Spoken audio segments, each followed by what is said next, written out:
মহানবী হযরত মুহাম্মদ সাল্লাল্লাহু আলাইহি সাল্লামকে নিয়ে বিতর্কিত কার্টুন প্রকাশ এবং মুসলিমদের বিরুদ্ধে ফরাসি প্রেসিডেন্ট ইমানুয়েল ম্যাক্রোর বিদ্বেষমূলক মন্তব্যের জেরে মধ্যপ্রাচ্যে ফরাসি পণ্য বয়কট শুরু হয়েছে। বিভিন্ন দেশের ব্যবসায়ী সংগঠনগুলো দোকান থেকে পণ্য সরিয়ে ফেলেছে। এছাড়াও চলছে ফ্রান্স বিরোধী বিক্ষোভ। মার্জিয়া মান্নানের রিপোর্ট।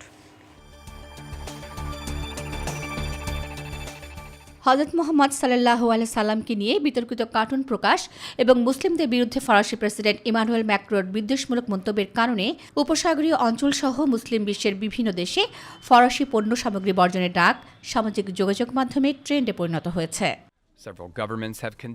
তুরস্কের প্রেসিডেন্ট রিসেপ তাইপ এরদোগান ফরাসি পণ্য কেনার ব্যাপারে তুর্কিদের সতর্ক করে দিয়েছেন। তিনি ফরাসি প্রেসিডেন্টের বক্তব্যের কড়া নিন্দা জানিয়ে তার মানসিক স্বাস্থ্যের প্রয়োজন বলে মন্তব্য করেছেন, যার জেরে তুরস্ক থেকে নিজেদের রাষ্ট্রদূতকে ডেকে নিচ্ছে ফ্রান্স।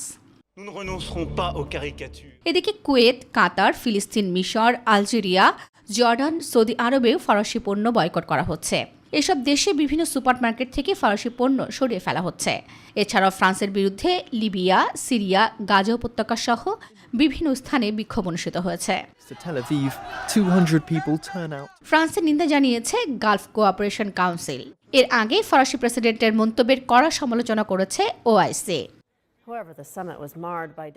পাকিস্তানের প্রধানমন্ত্রী ইমরান খানও ফরাসি প্রেসিডেন্ট ম্যাক্রোর বিরুদ্ধে ইসলাম বিদ্বেষ ছড়ানোর অভিযোগ এনেছেন। পাশাপাশি ফেসবুকে ইসলাম ভীতি বিষয়ক যে কোনো লেখা বা পোস্ট নিষিদ্ধ ঘোষণার আর্জি জানিয়ে ফেসবুক কর্তৃপক্ষকে চিঠি লিখেছেন তিনি।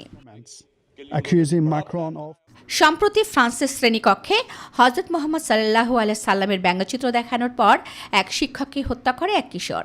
এই ঘটনার প্রতিবাদে ফরাসি প্রেসিডেন্ট ইমানুয়েল ম্যাক্রো সেই বিতর্কিত কার্টুনটি রাষ্ট্রীয় পৃষ্ঠপোষকতায় আবারও প্রদর্শনের ব্যবস্থার নির্দেশ দেন। মার্জিয়া মান্নান, মাই টিভি।